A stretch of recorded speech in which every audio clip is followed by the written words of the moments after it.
Hello guys, in this video I'm going to show you how to enable the magnetometer function on the NavShip application. But first of all, I just want to mention, please don't forget to subscribe to our channel, because at 100,000 subscribers we are going to show you our YouTube revenue statistics and growth strategy, how to make money online. So let's jump into it. First of all, open the application on your device. Tap to the three lines at the upper left corner of the screen and go to the settings button.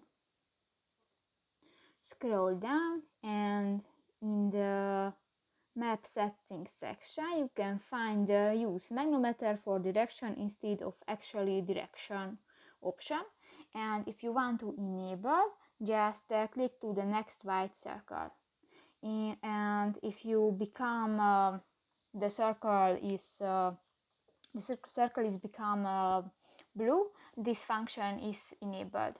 So that's pretty much it for this video, guys. See you in the next one. Bye bye.